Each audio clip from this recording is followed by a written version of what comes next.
So I think we'll get started here. It's just 1:05. If you have to leave in the middle of the presentation or anyone else joins, that is totally fine. I will try and keep this as informal as possible. So please feel free to turn on your cameras if you want. You can unmute yourself if you like. I want you to be able to just get everything you can from the presentation. So I will get started here now. Welcome everyone. I am here from Human Resources. My name is Megan Ludik. I'm the Senior HR Business Partner here with Organizational Development and People Programs. My pronouns are she, her. So before we begin, of course, I'd like to acknowledge the University of Regina and its federated college.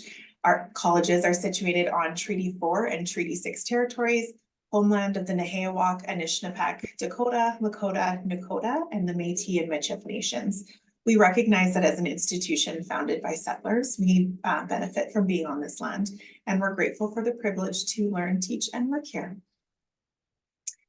So welcome everyone. Thank you so much for joining. I am here today to just kind of give you a little brief overview. I know we have individuals from a lot of different units, so give you a brief overview of who we are, what we do, and how we can support you.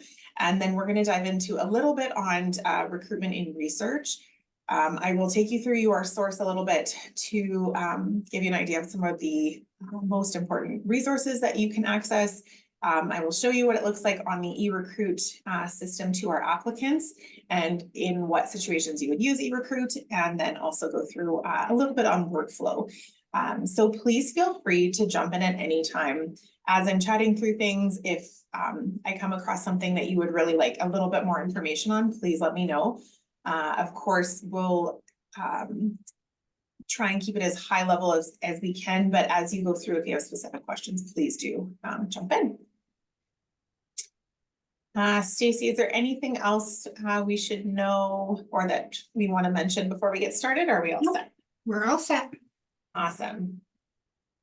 Okay, so who we are. So Human Resources is located in the Administrative Humanities building. We are on the 4th floor. We're a little bit spread out as we keep growing. So most of the unit is within the Human Resources department. Some of us are into the hallways just outside of there. So my unit that I'm a part of is called Organizational Development and People Programs. So our unit has our 4 HR business partners, including myself. And we also handle all of the staffing within our unit. So those are kind of the main things. The other thing that members of our team manage is the Converis system on the academic performance review side, not on the grad side. We also have our faculty and staff relations unit. So those are the individuals that are bargaining and that are dealing with any employee issues and what have you. We've got our pension and benefits department within HR as well. We also have health and safety. We have payroll, and then our HR service center or HR support. The majority of you have likely connected with them at some point. They are the individuals who will send out your offer letters. They are upfront in the main office of Human Resources, answering any questions, directing you to the right line of support. And we also have our equity, diversity, and inclusion unit. So the HR partners and the team that I'm a part of, we serve as the strategic business partner to the business, driving organizational success through effective HR practices and initiatives that support both the needs of the institution and employees. And so we, I would say, are more of a generalist in that we need to know a little bit about everything within HR and within the institution. And so when in doubt, you can always reach out to us and we will provide support. All right, so recruitment and research. So if you are a researcher at the university and you are looking to hire, you are likely hiring under one of our 2 agreements. So we have our QP 5781 research agreement, as well as our QP 2419 student agreement. And so there are, the collective agreements can be found online, and I will show you that when I get to the next slide when we talk about your source. I guess my main takeaway for either of those 2 is before you get started, before a posting, before an offer before you're, determining budget, it's really important that they are hired within the most appropriate bargaining agreement. And so our QP 2419, those are our students.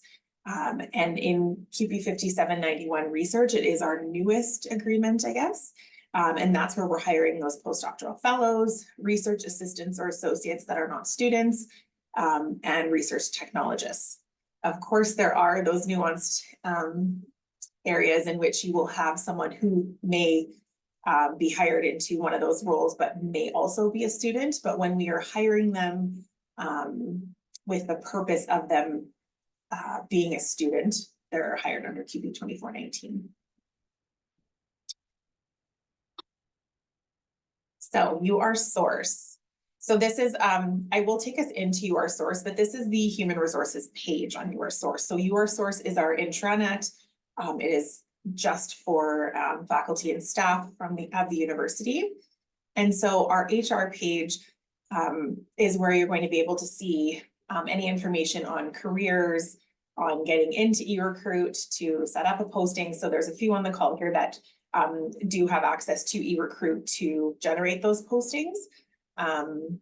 We've got our onboarding, benefits and compensation, learning and performance, safety and wellness, a ton of forms and documents that may be required, as well as our equity, diversity, and inclusion information and alternate working arrangements, which if you are hiring staff, you need to be aware of. So I'm going to take you into your source. If anyone wants to give me like a thumbs up or anything to make sure I'm on the right track still, or you're still hanging on. Thank you so much, Wyatt. Okay, so I'm going to take us into your source now. You will be given access to a copy of the presentation if you want any of these direct links.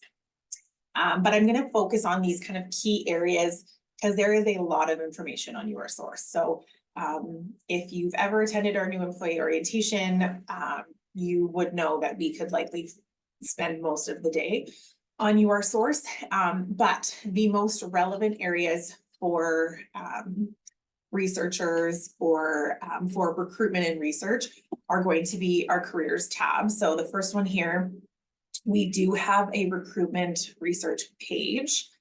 We'll say there's not a ton of information on there, but I'm going to pull that up for us here. So on this page, we've got our standard operating procedures for hiring a postdoctoral fellow. So I'm going to open that quickly because it's really important for you to ensure that you've read through this prior to posting or prior to hiring, prior to hiring a postdoctoral fellow. So these positions are covered under our QP 5791 research agreement, and the full details on hiring and the responsibilities, how to post it, how to hire internationally, all of that information is captured on here. And so within our unit, with the research office, we developed this document, I guess, with a lot of other input from other units as well. But if you are looking to hire a postdoctoral fellow and you need their requiring a work permit, the HR partners are the unit that would be able to provide that for you. So we would work with you to get the job offer put into IRCC and provide the candidate with the job offer number so then they can do their work permit part in the portal as well. I will say postdoctoral fellows are labor market impact assessment exempt. So the amount of time it takes to hire a postdoctoral fellow is a lot shorter than for most positions because they're exempt from that full labor market impact assessment. As well, the fees are a lot lower. So the fees would come within your unit, but we do all of the work on the back end for that. So please do reach out to HR as soon as you start the process of looking to hire a postdoctoral fellow. So the other document on here that I want to make you aware of, and I apologize, I'm looking on two screens. My camera's here, but I'm looking at your source here, which is what you're seeing. There's also a document on hiring foreign workers. I would say that while that's relevant, your first kind of stop will be that standard operating procedures. As well, we have research student employment guide. So this document, just gonna open up here, is also really important for you to familiarize yourself with prior to any hiring. So it goes into, you know, what's a research award, what's employment, if you're unsure. It also, I'm just gonna scroll down here. It goes through a lot of different scenarios in which, okay, I've got someone who's a non-student and I want, you know, I want to hire them under this, like, what does that look like? Since 2020, with the new agreement for our QP 5791 research position, so research associates, assistants, and postdoctoral fellows, there have been changes. So if you haven't hired in quite some time, there are changes that you do need to be aware of in here. And then it kind of links to a flow chart in that that would help you in determining which union they should be hired under or what type of position they need to be hired under. Of course, this is just helpful information to have upfront, but if you have any questions, of course, like I said, please do reach out to your HR partner. So once you are in URSource, which if you are not sure how to access URSource, that would be your first stop. So please do reach out to your administrative support and ensure that you can access URSource. It's accessible through the URegina homepage. If you scroll to the very bottom under faculty and staff, and you can access it there. And you would log in with your Novell credentials. And that's really important that you are able to utilize this information. The second area that I want you to be aware of, there is a tab for supervisors here. I will say it's not specific to research employees, so may not be relevant, more relevant for QP 5791 non-research or APT staff. So under benefits and compensation, this page is really important. We do have a benefits overview page, which when we do hire new employees, of course, they're provided all of this information, but often you will require this information prior to them signing an offer at times. And so it is helpful to access this benefits overview page. So you can access all of the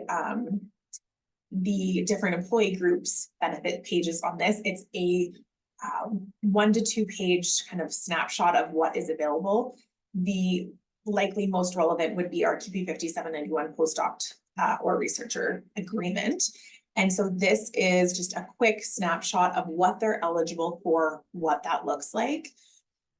There is a waiting period for these individuals, and something that has actually come up quite often recently for me and working with research, QP 5791 term employees have to be hired into a term of 8 months or more to be eligible for benefits. So if they are in an hourly position, not eligible for benefits. If they're hired on a 6-month term and then another 2-month term, then another 2-month term, they're not going to be eligible for benefits. And so that has, you know, caused some issues for some individuals. So that's why it's just so important with all of the nuances of the agreement and of course of funding. There's times in which you only know on a monthly or every few months, you only know if you have funding.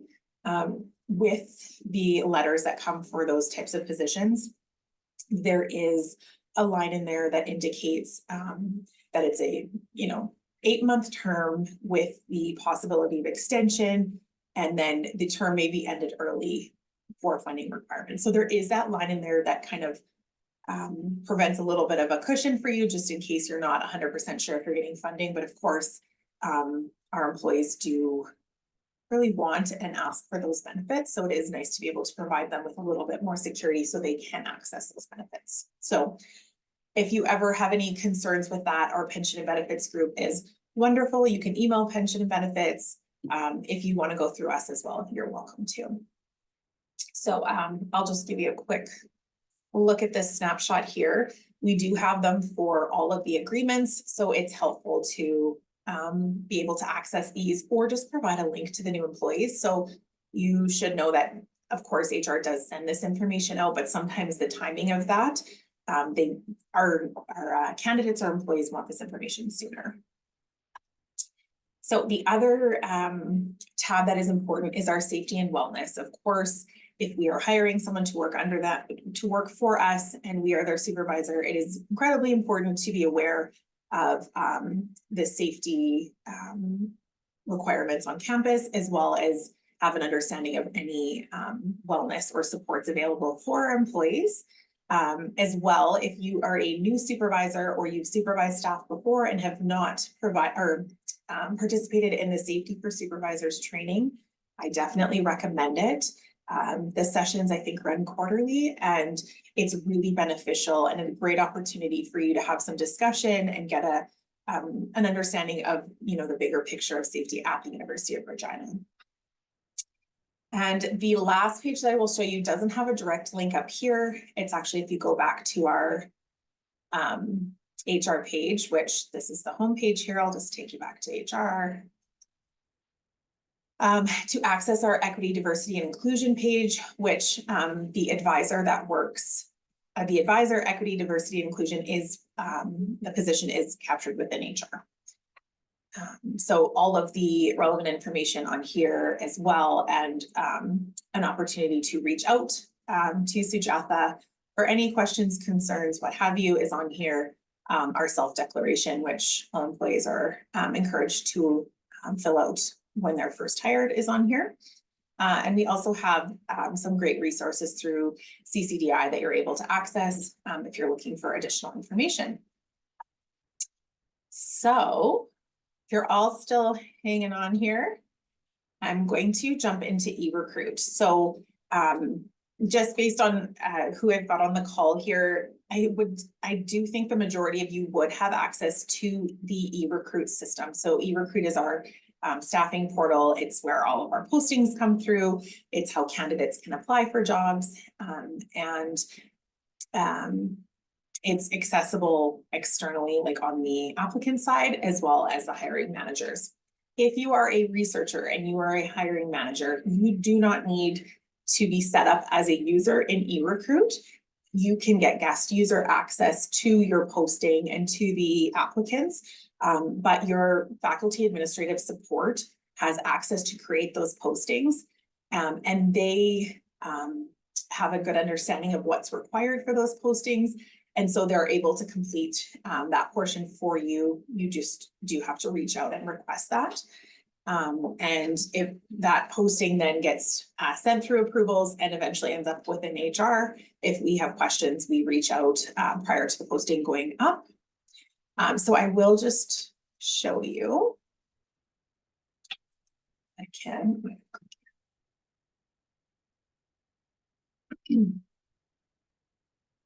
I will just take you this way to our careers page. So on our homepage here, if we just search for careers, you can see our career opportunities page. So this is where anyone external to the university, if they generally search careers, this is where they're directed. Current career opportunities found on your career. So this is the eRecruit applicant portal. So this is what candidates will see. This is where your job will be posted, and show you what those will look like. I think we have a QP 5791 research posted right now. We do not.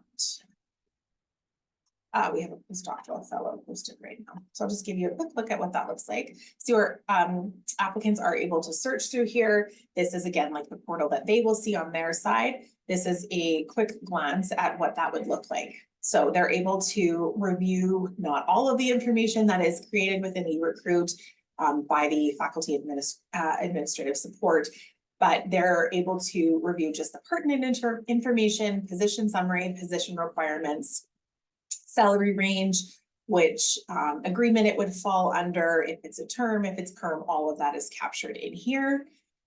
We typically have a job open and a job close date. There are a few positions that are left open until filled, and then we'll often indicate in the comments, you know, resumes will be, or applications will be reviewed on this date. But typically we do like to have an open and close date, just so there is some urgency on the applicant side to apply for it. So any other supplemental questions that are required for them to fill out, they can see a quick snapshot of that. And of course, they can access human resources on here if they're having any issues with this system at all. So that is kind of a look at what our applicants are seeing on the portal. If it's posted in eRecruit, we almost always are suggesting that that they apply through the system. That is the intent of the system, but also helps in recruitment and getting the posting out there. When you put a posting through, if you want it advertised in any other areas, it's most appropriate to advise your faculty support that you would like it advertised in other areas. You may have to post some of those if you're a member of a certain association. If you want it posted on LinkedIn, we do have an University of Regina HR careers page on LinkedIn, as well as on Twitter or X, I guess. So we can post it there for you. Typically, a lot of these research type positions are not automatically posted on there, but we absolutely can if that's what you're looking for. And if we share it on our LinkedIn, then you're able to then share from there and kind of draw in some additional applications. So I'm going to go back to my slide here. Okay, so we talked about our career opportunities and your careers, our posting requirements and approvals. So like I said, you have to send all of the pertinent information to the admin support. If you are unsure of what that is, you can reach out to them. They know exactly what they need to be able to create the posting. As well, it's most appropriate, like I said, to have them create the posting and then add you as a guest user to that. And there are some situations that you, within specific agreements, you absolutely have to post. And then there are other situations where you don't have to post. And so it's important that you know that ahead of time.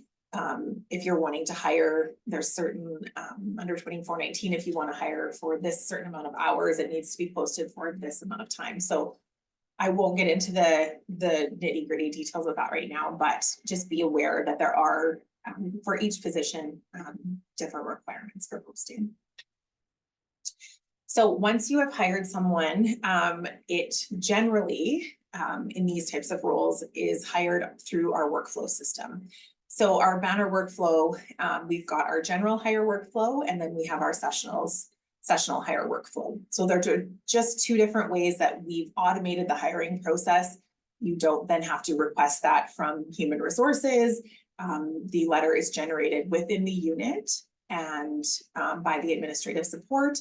And then eventually it does get to us for approvals, but it started there and it saves a lot of time and reduces a lot of manual administrative effort in drafting these letters. So all of the templates are already set up. So the purpose was to automate the hiring process for QP 2419. So that's our student agreement, QP 5791 casual appointments, QP 5791 research, any non-union positions, which there are not a ton of anymore, any scholarships, awards, or contractor hires will go that way as well. So like I said, faculty admin support will generate those. If you are not within your faculty right now and are on an appointment within research, research does have a group of individuals that can generate those letters for us as well. So it just depends where you are. So I think we've got a couple of them on the call actually, and they are really great at getting the information that is required to get that done for you. Okay, so my biggest takeaway for this, and I want to leave time for questions after, the biggest takeaway I can say is please get access to your source and utilize that resource. There is a lot of great information on there within human resources, but also a lot of information across the university that's required that will make your life so much easier to have access to. So my first thing is please start with your source. If you are, looking to start hiring and you're unsure, that would be step one. You can also reach out to your support staff in the office. At times, it might be most appropriate to speak with your faculty administrator, and then reach out to your HR partner. So the 4 partners, we all have a portfolio of clients across the university of different faculties, different administrative units that we support. And if you're unsure of who it is, you can reach out to one of us and we will make sure that it gets to the correct individual. And that is, we are here to support. We're here to provide that service to you. So please don't hesitate to reach out at any time. So I've got some contact information here. So any general inquiries, not just on workflow, but in general, anything that you think may be HR related, it's HR support. So they are able to then direct your email to the most appropriate resource within HR. And if it's not within HR, they're going to send you where you need to go across the university. Any e-recruit inquiries, this would be probably most appropriate for our administrative support roles. They would email you via Recruitment. Our talent acquisitions advisor, so Monique Ludik, does all of the staffing for the entire university. So she is a busy but very competent resource. So she is more than happy to ask any questions. As well, I've got us 3 partners on here so far. We have a 4th partner starting in April that will be focused mainly within research. Their name is Kate Bunsack. And so I will, closer to Kate's start date, be sending out emails to research so that you do have her contact information and can reach out with any questions. So on that note, that is my formal presentation. You guys were lovely and very quiet, so please feel free to jump in with any questions. You're welcome to turn your camera on. If you want me to focus on a specific area on your source, or you need more information about a specific agreement, by all means, this would be the time to do so.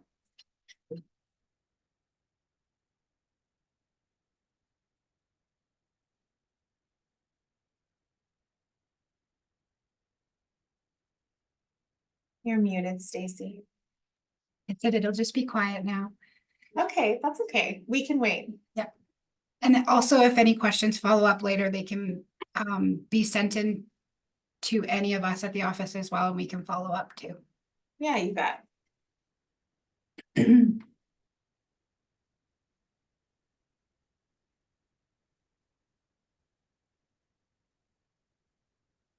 Is there anything else, Stacy, that wasn't covered that you get a lot of questions about that might be relevant? The workflow stuff that you talked about was awesome. I mean, there's lots to know about workflow. Correct. So on that note, if there is, so those individuals that specifically work or are required to complete workflows, if you need or want more specialized or focused training or insights, or you're having issues, I'm not your girl. However, I will find that individual for you within our HR service center. So I can help with fairly, like I can check on workflows, I can approve them, I can make sure they're in the appropriate agreement. But as far as the back end of that workflow system, I'm not the expert, but I would absolutely be able to direct you to the right person. And anyone in the research world looking to hire as well, like any of us admins in the office can do it. Yeah. The sooner you can get us involved, because there's a ton of questions and information that we need on the person being hired. Yes, absolutely. It kind of all needs to be entered at one time. You can't really stop and start. Correct. Yeah, like you need their personal information at the very start. That first screen in workflow is, I think, their employee ID. So if we don't have all of that, it does take a little while. Yeah. Typically within HR, if you're emailing HR support, you typically will hear back within a day. If you're emailing your partners and it's urgent, please let us know it's urgent. Yeah. Also, please know that we have a ton of clients across campus. So like Stacy said, really important to loop us in at the very beginning. And even if you're unsure if it's appropriate to be looping us in yet, just ask and we don't mind at all to help with And, that. and that goes the same for our office too. If you're not hearing back as quickly and you think it is urgent, I mean, we might be able to help. We might be able to resolve it in the time frame until the HR partner can. Yeah. We've come across some nice, strange things and we've tackled them and Always. managed. So Always. we've learned little loopholes too, and it might save you that wait if possible. Mhm. The other thing I was going to mention too is if it's dealing with international, the Mhm. time frame can take a little bit longer. And it actually I'll is wait. taking longer than it's ever taken also. Yeah. On the IRCC side. So typically when we've had a LMIA exempt job offer put into the system, it would be a month or two. I know their timelines were like, 3 months, but it was fairly quick that we would get a response on those. And now it's closer to 4 months and up. And so there have been more issues on that side just due to the increase in requests on IRCC's side. So, Here's a good question for you, Megan, that maybe some people have encountered it.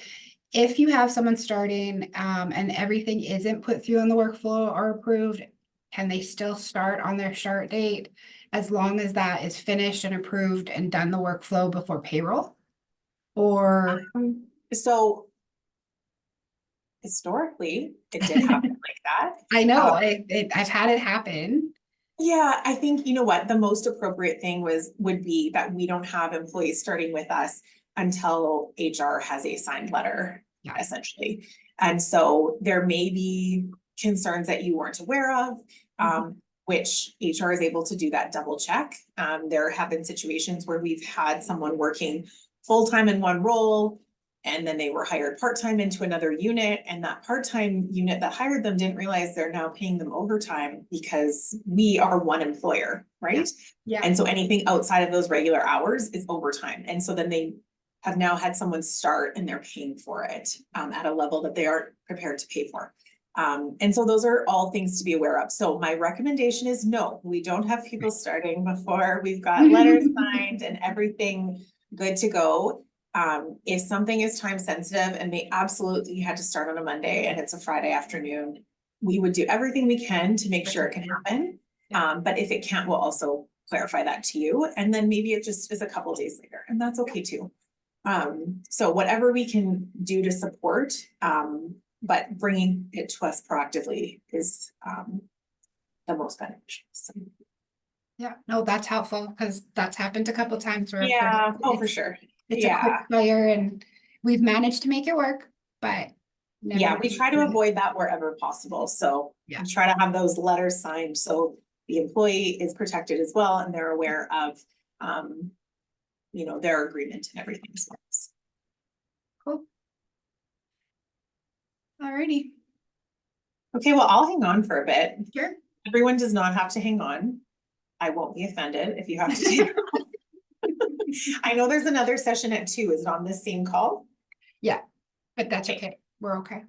Okay, perfect.